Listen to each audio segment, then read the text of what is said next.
Although the victory over the Texans was a bit sloppy and very chippy, a win is a win. Now it's on the road to Jacksonville and another quote-unquote must-win game for our Packers. Let's crank up the fun and talk about it all with you on your Packers Fan Podcast.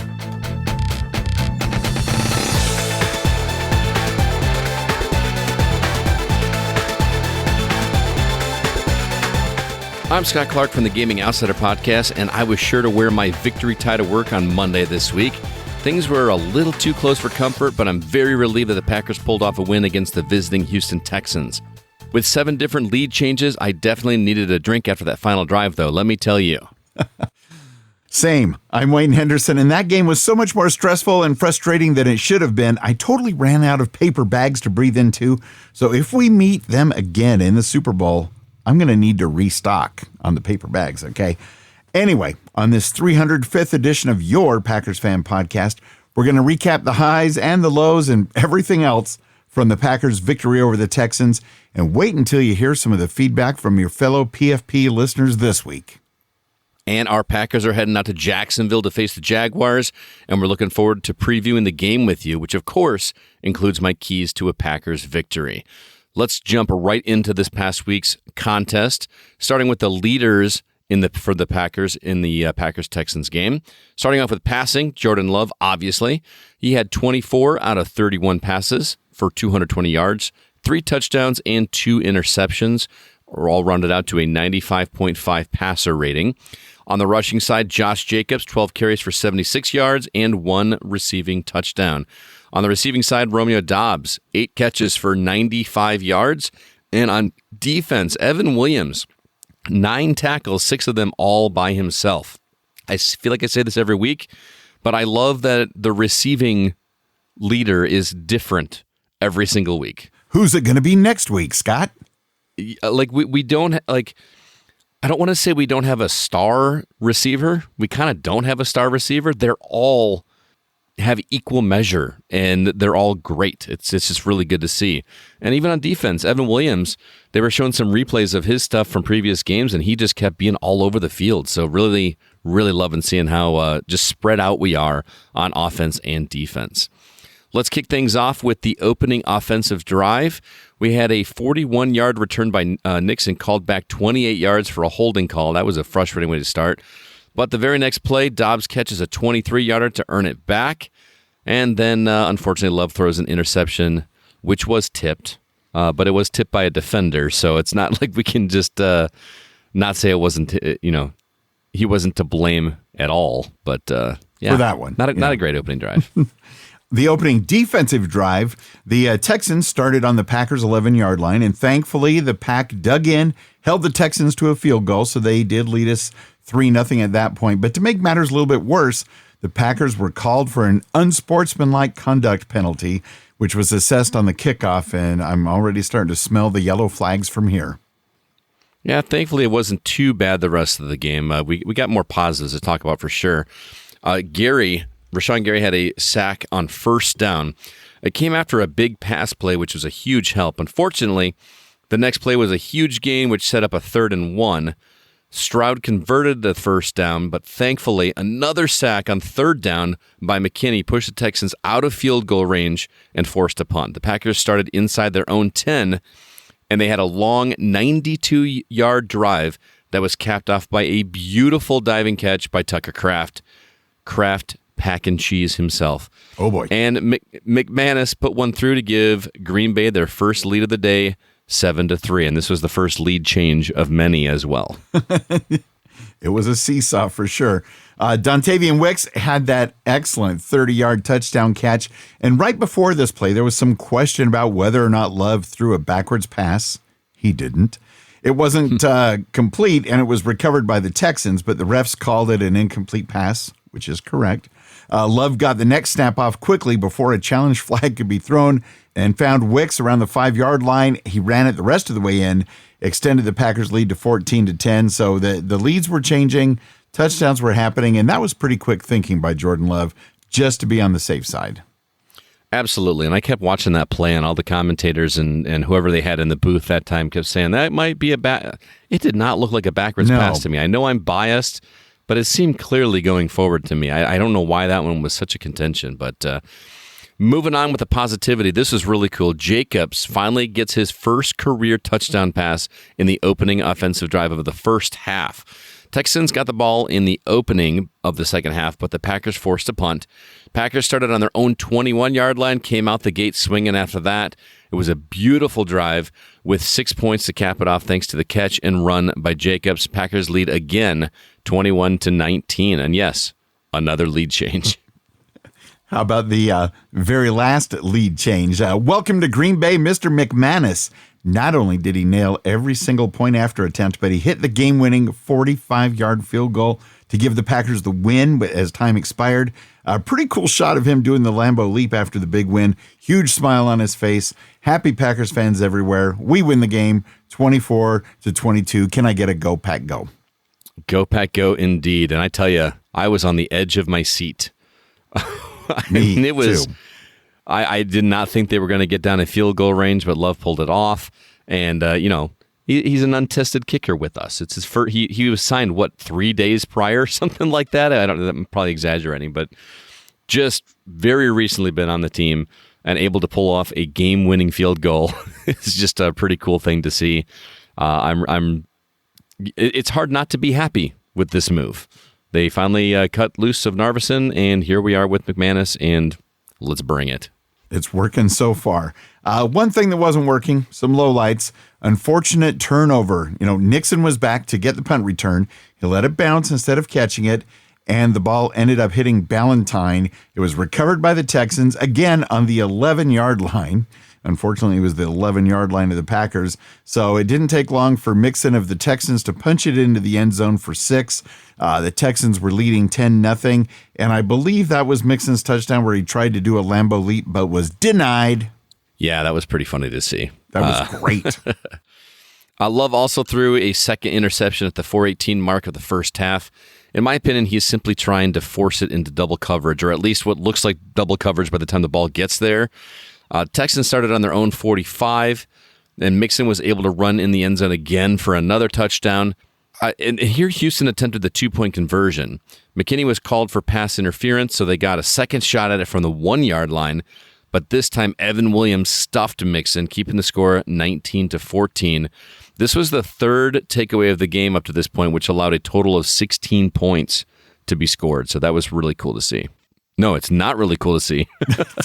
No, definitely not cool to see. And at least one of the touchdowns and the field goal that they got off turnovers were practically gifts because of where they happened on the field. So we had penalties, we had turnovers, and we even had injuries to add to that. Quay Walker went out with a concussion, and Reed got banged up a little bit on a running play. Not sure yet if either of those are very serious as far as whether they're going to be back this week or not. And interesting about the turnovers and things, commentator Jim Nantz said the Packers are committing more giveaways than the usual takeaways that we've been known for. So let's flip that back to normal starting next week. What do you say? Yeah, flip-flop, but for sure. Yeah, it's the fact that we had all those turnovers and everything else and we still won the game. Whew. So to wrap it up, we like to ask a poll question every week. We call it the weekly poll question. Kind of catchy, huh? We posted in our Facebook group at PackersCommunity.com as well as on X at Packers Fan Pod. So the question this time around was, with next week's game in Jacksonville being our only road game before the upcoming bye week, what do you hope the Packers' main approach will be? Do you want to see us blitz, and maybe even blitz some more? Do you want us to just run the ball on more than 60% of our offensive plays, or maybe pass the ball on more of our 60% of our offensive plays, but of course, spread the ball around to everyone? And then we ended up with a write-in vote from Nate Graham. Just wants to see fewer penalties. What are you thinking, Scott? I mean, that seems like the clear response, the write-in vote, fewer penalties. But passing the ball. Honestly, I know I've been excited about being a running team, but for this game, I think passing the ball is going to be key. I'll have more on that in my keys to victory later in the episode. How about you? That's what you call a tease right there. I'm going to go with blitz, and blitz some more. Everything's been pretty much rolling on the team so far this season, but if we could sack the quarterback a lot more and No offense to Trevor Lawrence, but we need to sack the quarterback some more. So that's what I'm going to go with. The votes that came in, though, 61% after you combine Facebook and X said run the ball on more than 60% of the offensive plays, followed by 26% voting for the blitz, 8% for passing the ball, like you suggested, on many, many plays, and then 5% of the votes for the fewer penalties. We had some comments on the poll in the Packers Fan Podcast Facebook group. Bill Gardner said Lawrence doesn't handle pressure well, don't let up. So that clearly was was where he went with it. Dictus in the Netherlands said, let's get Jacobs and Wilson going and have a non-heart attack Pack game for once. And David Hawkins also said, according to Fox Sports, the Jags rank 12th in rushing defense, but dead last in passing defense. Oh, that kind of gives me some insight on one of the keys we may be seeing in a little bit. Okay. There you go. Remember, you guys also can be part of the Packers Fan Podcast Facebook community and be part of that conversation. Head over to packerscommunity.com. Check out all of the fun, especially for our live game chat section during the Packers-Jaguars matchup. And I was able to participate this week. It was a lot of fun going back and forth with everybody on there, and we do enjoy it. Yes, indeed. Now let's check in with listener voicemails and emails. Packers fans, let your voice be heard. Be part of the show. Record your voice on your phone or your computer. Then email that recording to feedback@PackersFanPodcast.com, or you can simply call the PFP voicemail at +1 920 3-PACK-GO. In addition to your thoughts about the Jaguars and Packers game, we also need your Wager a Fun score predictions for the Week 9 Lions at Packers game. As always, deadline for your calls will be Monday at 6 p.m. Central. Who's our first call? Well, we got a call from Lambeau Field right after the game. Check this out. Hi, Wayne and Scott. This is Megan and my mom, Barbara. Hi, Wayne and Scott. We're sitting at Lambeau Field right now, post-win. Just can't basically, have no words. It was a thrilling game from start to finish to the very last seconds.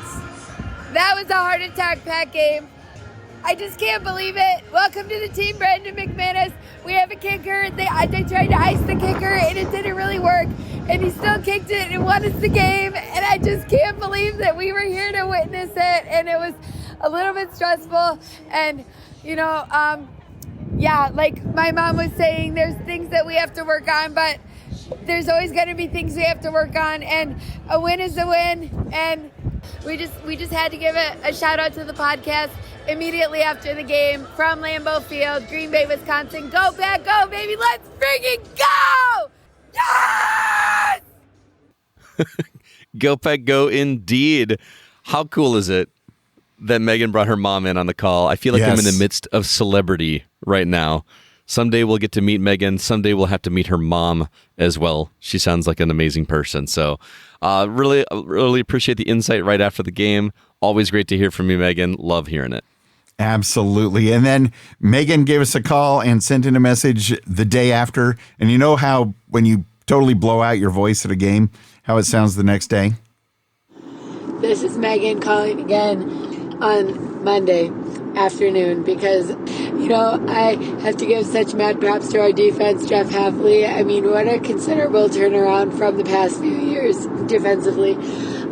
Have you guys seen the stat where second half games this entire season, the points we've allowed, it's 17, 10, 3, 6, 7, 3, 3, 5, 3, or something like that. Second half points allowed, 3 points on a regular basis. I feel like the average of that is 6, and it's just incredible, and our defense deserves a ton of credit, a ton of credit.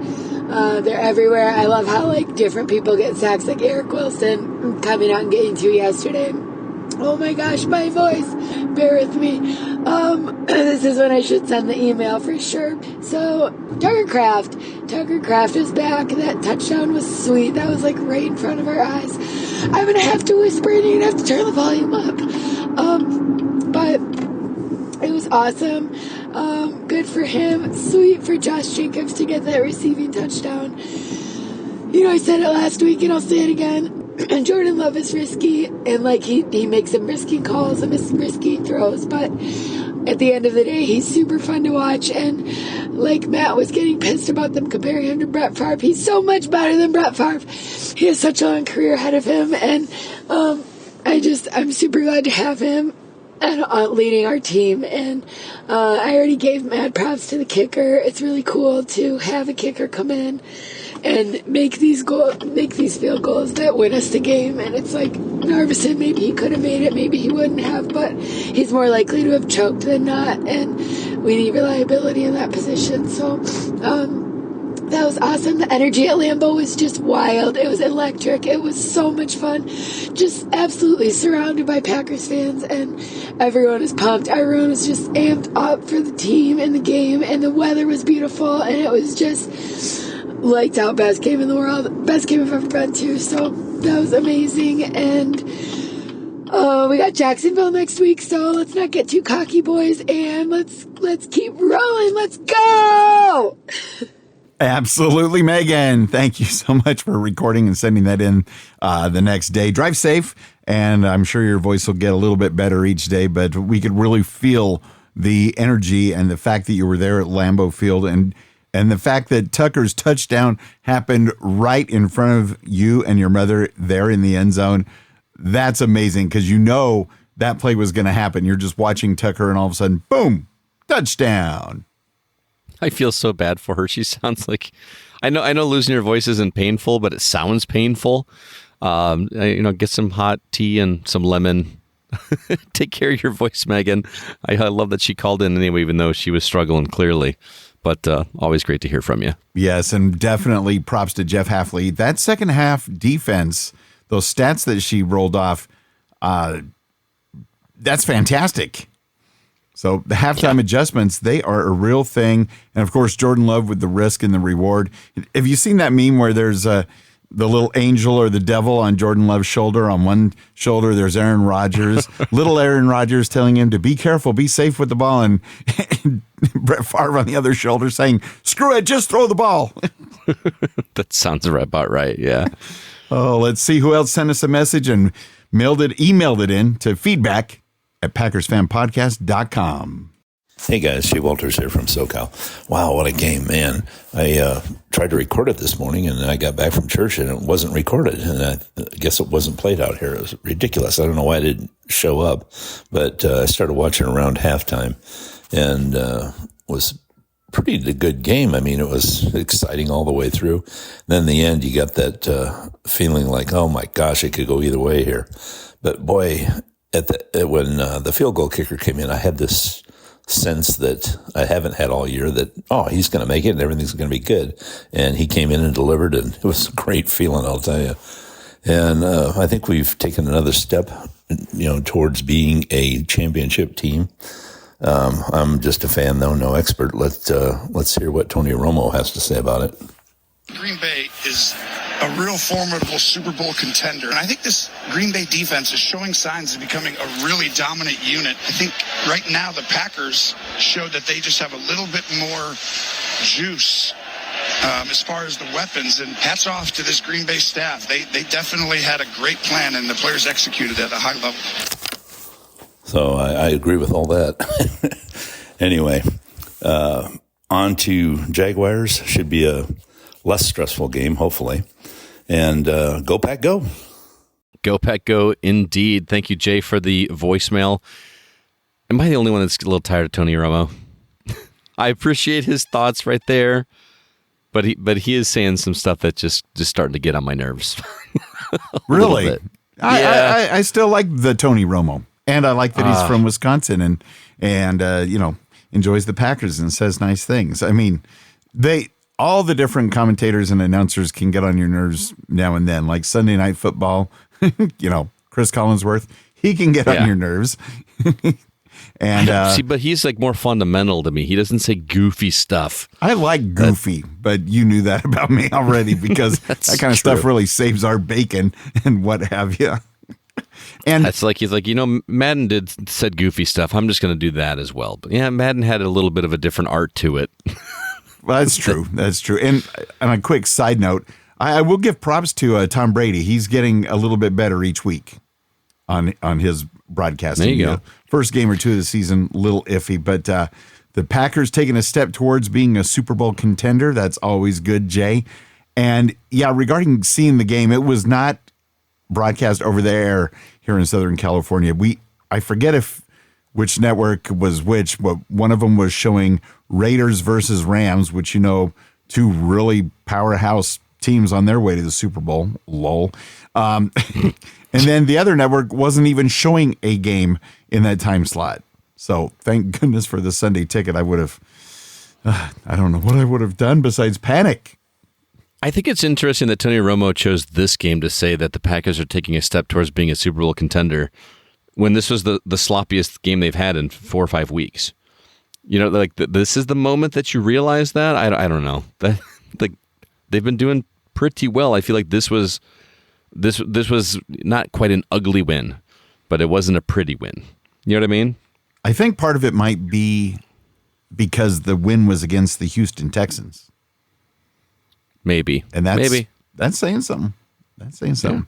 Yeah. And speaking of saying something, it's the Texans beat down. Da da da da. Da da da da. Da da da da. All right, I'm done with that. Hey, it's Jared with Colorado, calling you on this Victory Monday. Go Pack, go, guys. Great game, great win. Make this kind of quick. I missed most of the game, but, so great win against a strong team. I don't care that the Texans were down starters. At the end of the day, the NFL is all about next man up, and I think the Texans truly lived up to that. They were still just as tough, in my opinion, the way they played yesterday than had they had their starters. Now, and I'm hearing a lot of talk on some of the morning radio I listen to on the way in about, the Packers getting the job done against a tough team. And I think I even saw Rex Ryan say that they're a legitimate Super Bowl contender. So, I think this win against the Texans, especially with C.J. Stroud being a top 5 quarterback, I think it's finally gotten people's attention. I say finally. I think overall, the talking heads and the football community has been respecting the Packers, but I think this one especially has really been a good statement maker. So I love that. And as far as things to clean up, Jordan Love, man, dude, stop making those boneheaded interceptions. Yes, it's great to see it work when you throw it into double or triple coverage and it actually works, but it is just, just as much as it's a high risk, high reward, it's a high risk, words are hard, coffee's not kicking in. It doesn't work sometimes. That's what I'm saying. But as far as some positives, pass rush finally arrived. That was great to see. C.J. Stroud was under pressure most of the game, at least from what I saw in the highlights. That's really all I have. Like I said, I missed most of the game. When I finally tuned in after getting back from a family get-together, it was to see the Texans take the lead with a field goal right there towards the end with like a minute and something seconds left. And then obviously watching the Packers drive down and take the lead and win it at the end. So, which on that note, I am really excited about that. So one thing that was really great about the Aaron Rodgers era, when he was in his prime, it didn't happen as much when he got older, but one of the things that was super great is as a great feeling as a fan is, even if you're losing, even if the Packers are losing with 2 minutes left, a minute left, hell, sometimes even less than a minute left, knowing that was too much time. That the other team left too much time on the clock for Aaron Rodgers to get on the field, drive down the field, and score and win the game. I love to see that Jordan Love was able to do that, and I would love to see more of that because I think that's the thing that, in my opinion, separates just a really strong, solid overall quarterback from the elite quarterbacks. Is can you make the other team think to themselves, "Crap, we left too much time on the clock for quarterback Joe Schmo, who's proven themselves to be elite." In this case, Jordan Love. I want Jordan Love, and I want to see that be the case where exactly what happened yesterday, where a minute and a half left roughly and a timeout. That was too much time for Jordan Love, and he got it done. So I think that's great. The division overall still super tough. Nice to see the Vikings finally get their first loss. With the Lions and Vikings losing, with the Packers winning, that really kind of shook up the standings. The Packers are in third place, so Wayne's listing of the teams are finally accurate, where he can put the Packers on top of the Bears. Love you, Wayne. Just had to give you that jab. So Packers now moved up to third. Lions are now on top of the division, and Vikings are in second. So still a super tight division. Still the best division in football. So great win. Excited for next week. Quick answer to a question, although I think he answered it for you. I know you guys were questioning, you didn't know too much about Brandon McManus. I could tell you being a local, living here in the Denver area, to use an analogy, Brandon McManus was to the Denver Broncos what Mason Crosby was to the Green Bay Packers. Just a really strong, reliable kicker that you didn't have to worry about when it was time to kick a field goal. So I think you saw that yesterday. I'm really I was super pumped about the signing when I heard about it. So I think at least it's a 1-year deal. So at least for the rest of the season, I think we are set at the kicker position. So pretty pumped. But yeah, you guys have a good week. Go Pack Go, and talk to you soon. Bye. Thank you so very much, Jared. Great to hear from you. I agree. Words are hard without the effects of coffee. But as Elaine would say, I am without speech. So you recovered quite well. And you got to love Jared singing an intro for his voice message, Scott. I do. Little Europe action going on. And even Rex Ryan is recognizing the Packers' greatness. I don't think we're flying under the radar anymore. I don't think so either. I love his sentiment about the feeling being back that the Packers have a chance to win. That's kind of like how we felt about Tom Brady back in the day, right? You can't give him 45 seconds. He's going to make something happen. Jordan Love made something happen. Now, what he was able to pull off wasn't nearly as impressive as some of the stuff that Brady did in this quick amount of time and his quick huddles and stuff, but he still got the job done. And I just love that we have this awesome quarterback that's able to make things happen. And now we got a kicker that can do it. When he said that he is to the Broncos what Mason Crosby was to the Packers, that is music to my ears. I like so thank you for the insight, man. I do appreciate it. Wayne Scott, Art here. Man, what a game. What a game. Man, the defense was outstanding. I mean, I still think they could improve against the run, but man, they did more than enough to win this game, despite the 3 turnovers we had on offense. Which brings me to Jordan Love did an outstanding job, except for those interceptions. I think one of them wasn't his fault. I don't remember. But man, I hope he doesn't turn out to be like a Brett Favre type of just gunslinger, because it could be nerve wracking. It could be nerve wracking, but yeah. So Eric Wilson, man, I'm not sure if he went in there in place of Quay Walker when Quay Walker got hurt, but man, he had an outstanding game. Eric Wilson. Oh, wow. And of course, the kicker. Man, I hope he stays that effective throughout the whole season and consistent. Hopefully we found our kicker. But yeah, outstanding win and bring on the Jaguars, and let's hopefully keep the momentum going. Go Pack Go. Green and gold, and I'm not in cold. Go Pack Go, indeed. Thanks, Art, for the call. Appreciate it. I have the same sentiment that you do about Jordan Love with the dangerous throws. Yes, it happened a lot better in Favre's favor than it didn't, but I don't want that to be our quarterback anymore. I love Brett Favre for what he did, but you guys know me, fundamental football. Move those chains 10 yards at a time. Do what we got to do to get the score and run down that defense. That's my way of playing football, and that's what I feel like Jordan Love is better at, but he keeps taking some of those risky ones that just why are you throwing it there? I really don't know. Just one of those things. Trying to bring back the fun into the fundamentals. And Art, you made a great point about the defense doing more than enough to win the game, but would like us to stop the run even better. And with Quay Walker going out for a bit, Eric Wilson, I think he said, came in and didn't miss a beat. So we are on a roll. Next man up, like was brought up earlier. How about the next voice message up? Go, go, go, go, go, go, go, go. Go, Pack, go. Oh, my gosh. What an absolute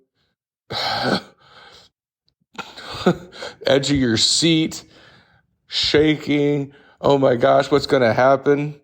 But you know what? Brandon McMagic came out in the end and kicked that 45-yard field goal. I don't think we have anything to worry about from Brandon McMagic's leg. If it's going to be under 50 yards, he's kicking 93% for his entire career. That's pretty darn good in my book. Game started off with a skirmish before the kickoff even happened with Stephon Diggs versus, I guess, the world, because he wanted to fight the entire Green Bay Packers team, if you've seen any of the video.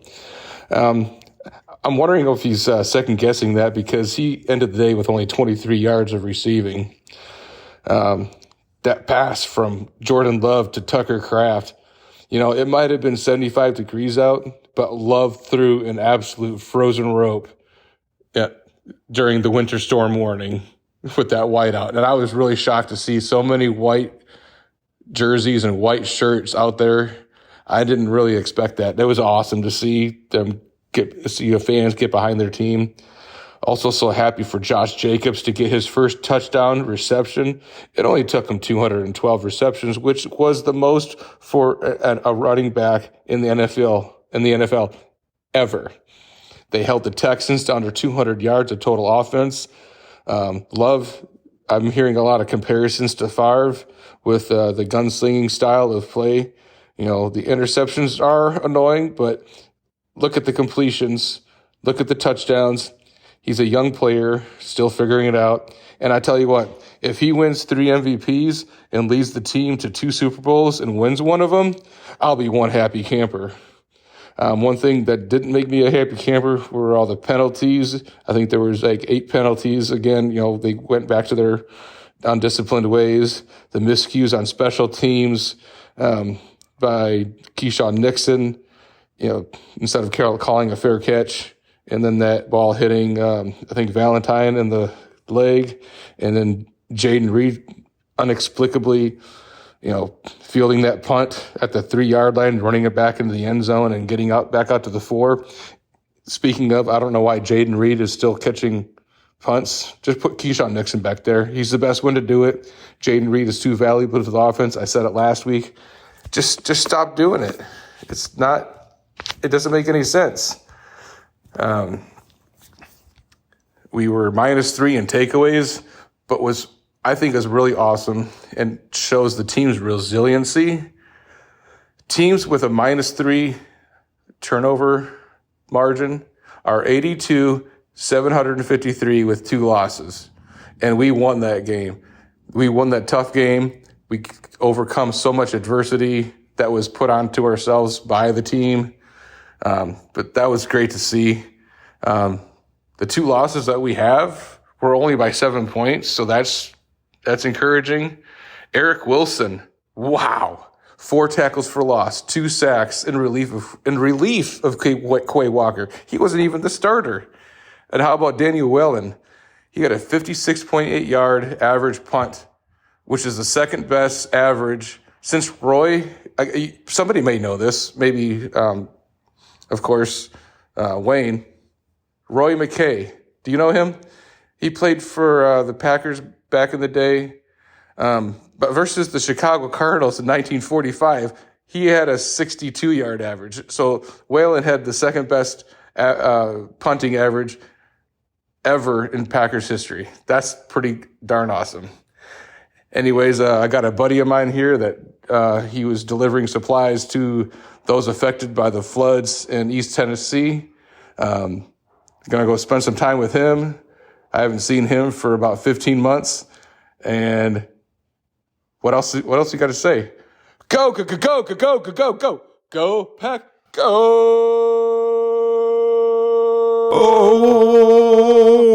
Oh, I'm just trying to harmonize with you. Dan, thank you for your message. And I totally agree. Daniel Whalen is doing a fantastic job with his punting for the Green Bay Packers team. And although I did not witness that original great punting job back in the day, I've been a Packers fan since 7th grade, but it was not that far back. Okay. Oh my I goodness. I think Whalen's not getting enough credit. No. Like every time he punts, man, it's like the ball is still in the air. And not only is it high in the air, but he's kicking it to the right positions. It is just really, really cool to see. I love how Dan says that, why is Jaden Reed still on returns and we should be putting Nixon. Didn't Nixon just cost us a turnover that last game? Well, it was one. I know, but that was a pretty big one, man. Yeah, it's true, but I agree with Dan. Jaden Reed is too valuable. I didn't even like the fact that Reed was on that run around play, and then he got banged up. I'm like, receiver, please keep him safe. And he brought up a great thing I remembered. It wasn't really from the game directly, but Stephon Diggs, those pregame warm-ups, he just would not stop, and he was like trying to take on all the refs, all the Packers, all the coaching staff. I don't know what was in his head, but like Dan reminded us, Diggs then went on to have a very subpar day on the field. So that's what happens. And somehow the Packers did convince numerous people to wear white for our winter white warning uniform stuff on a nice 72-degree sunny day. But hey, the word got out, and I still didn't like the look of it, but I'm just glad we won. I don't like them either, man. I'm kind of traditionalist when it comes to uniforms, but I think the whole whiteout in the stands was kind of cool. It like a fun novelty, but I need more green and yellow in my life, man. That's That is one of the most profound things I've ever heard you say. We do need more green and gold in our life. And I will say, since the Packers are going to do this, and I guess maybe do it every year, maybe December, January, when it's cold out. When it's 80 degrees out. People in the stands are putting sunscreen on all around their winter white whatevers. But anyways. Winter whiteout, yeah. Thank you, Dan. Thank you. We got some emails as well. Our first one comes from James in Montana. He says, "Go Pack Go, what a crazy game. It never felt like we should have been down at any point. But the self-inflicted wounds and mistakes gave the Texans too many opportunities to stay in the game and take the lead. We lost the turnover battle, but still won the game. That is hard to do. Love is fearless, which I think is a great quality to have in a quarterback. As he quoted the Bible there, love is fearless, love is kind, love is gentle. As long as the talent is there to create magic most of the time. The reason some of those highlight reel passes are so good is because they're usually right on the verge of being intercepted or just out of reach of a defender. You can't have those insane plays without some sort of risk. Romeo Doubs may be our most reliable receiver. Seems like he's always there when we need a first down. Shout out to Daniel Whalen, our punter. Some inside field flipping punts, 57-yard average. And welcome to the team, Brandon McManus. To have a game-winning field goal in your first start as a Packer, what a dream. He even got to do a Lambeau leap. Last thing, I thought I heard that they escorted out the fan who pushed the Texan after attempting to do a Lambeau leap. If that is true, I do not like that at all. I don't think it's even super malicious by the fans. It's just a way of defending the stadium. If an opponent tries to do a leap, they deserve to be pushed back down. That is why most opposing players try to do leaps near their fans in the stadium. Just my 2 cents. On to Jacksonville. Go Pack Go. James from Montana. I did not hear anything about that. Did you see anything about a player getting removed? Yes and no. In fact, there was clarification just earlier today. So that's why I didn't bring it up earlier. Okay. The fan that was in that section and was escorted out of Lambeau Field turns out not to be any of the people that helped keep that Texan from doing the Lambeau leap. So all's well that ends well. I don't know what that other fan did to be escorted out of the game, but I agree 100%, James. It's just kind of a way of helping defend the stadium. It's almost like doing a little extra security on the side and not getting paid for it.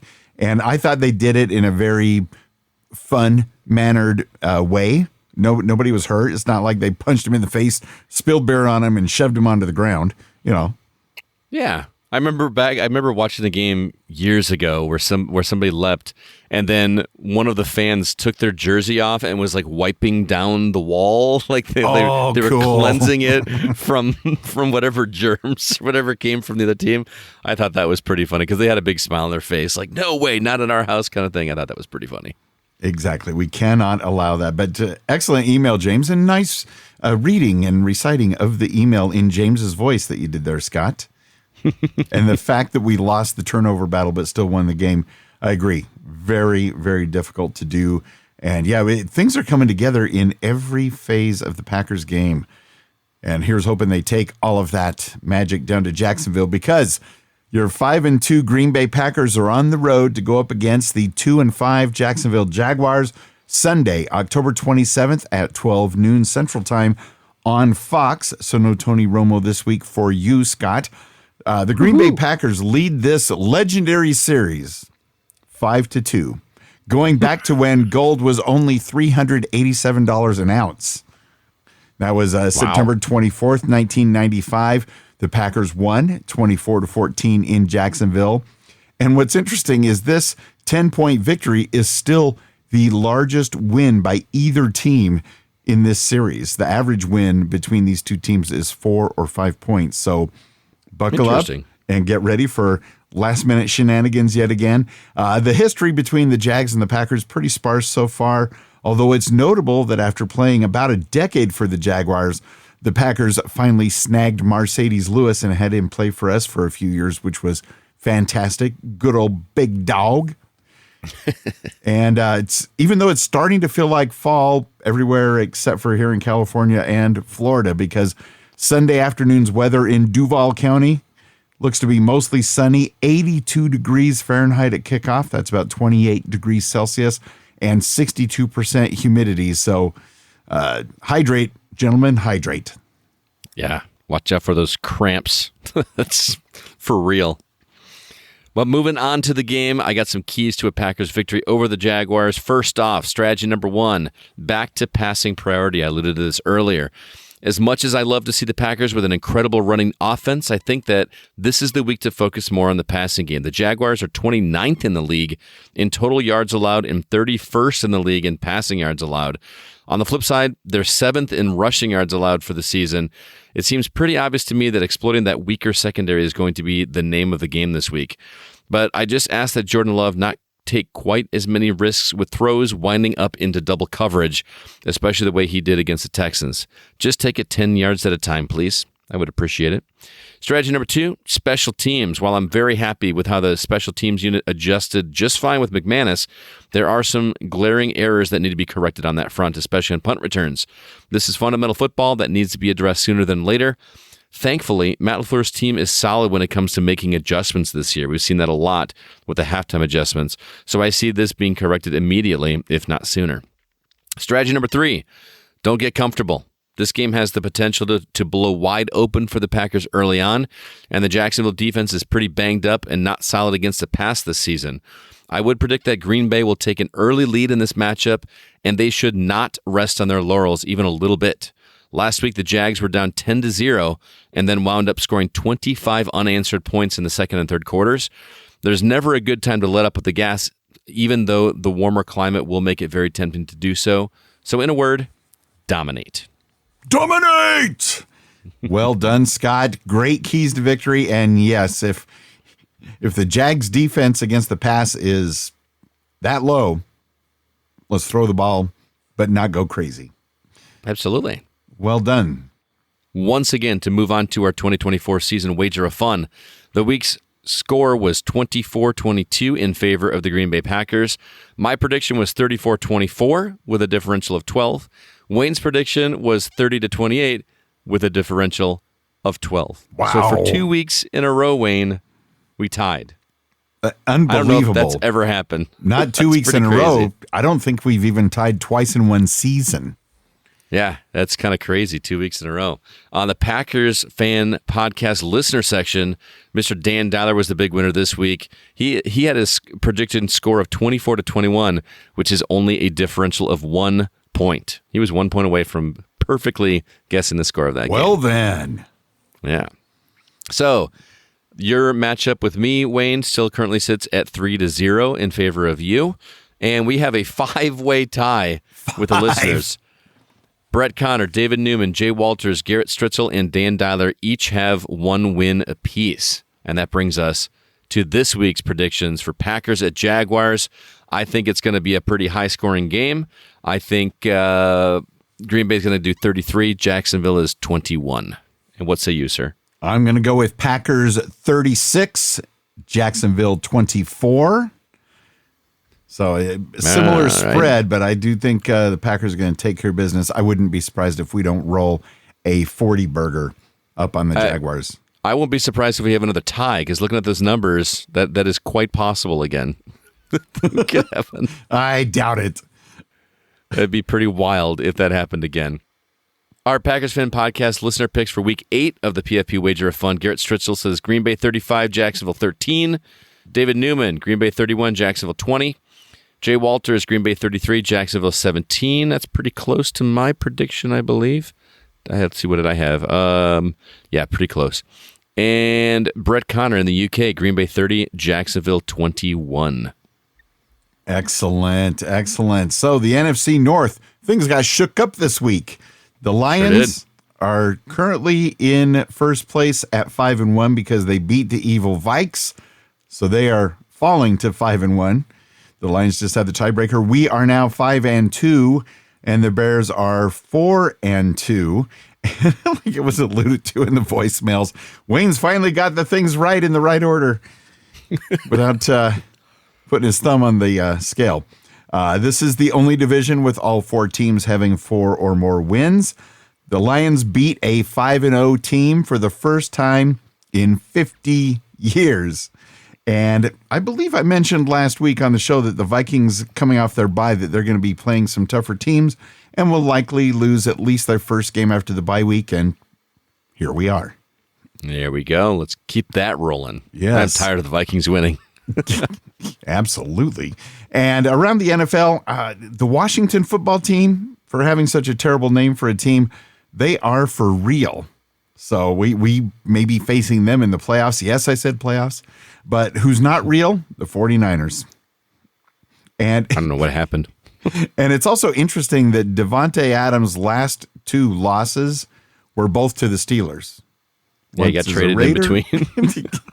So if he gets traded to whoever the Steelers play this week, it'd be a trifecta. Oh, and did you hear, Scott, that Devontae Adams used to play for our Green Bay Packers? No way.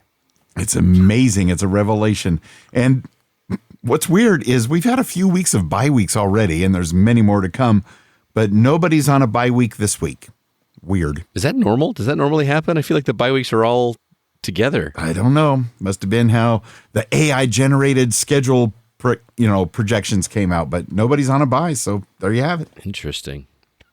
Well, moving on, I want to remind everybody about my other podcast, The Gaming Outsider. We got a new episode out this Thursday where we are discussing console startup sounds in music. You know that little jingle that plays when you start up a console? We're talking about some of our favorites.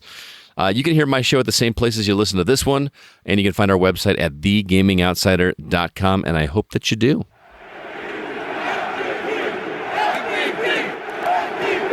Thanks again for financially supporting the old PFP through Patreon. Go Pack Go, and thank you to Jay Walters for your Bart Star patronage. And thank you, and Go Pack Go, Mr. Dan Dollar, for your Jordan Love level support. We greatly appreciate it. Yes, we do. And of course, we certainly have thanks and Go Pack Goes for our Brett Favre level pledges. Megan, Miguel Ramirez from the Opposites Attract podcast, and Scott Boers. And Go Pack Go and thank yous also go out to these Lambo-inspired supporters, Hank Davis from the TPE network of podcasts, Brett Connor, and Joe Christensen. If you're interested in joining in, check out the details at PackersFanPodcast.com/giveback. As always, the Unofficial Packers Fan Podcast is not affiliated with the NFL or the Green Bay Packers, but do us a favor and tell a friend about the show. If you're a Packer fan, you more than likely have some friends out there that are Packers fans as well, and we would love for them to hear the show. Thank you so much. And we invite to have you follow us on X at Packers Fan Pod. Follow Scott at GoCastScott, or follow his Gaming Outsider podcast at The GoCast, or you can follow me at Wayne Henderson. And now, here's our PFP community members, Joe Christensen, Dan Dyler, Megan, and Andre, to root the Packers on to victory over the Jags. Go, Pack, go! Go Pack Go!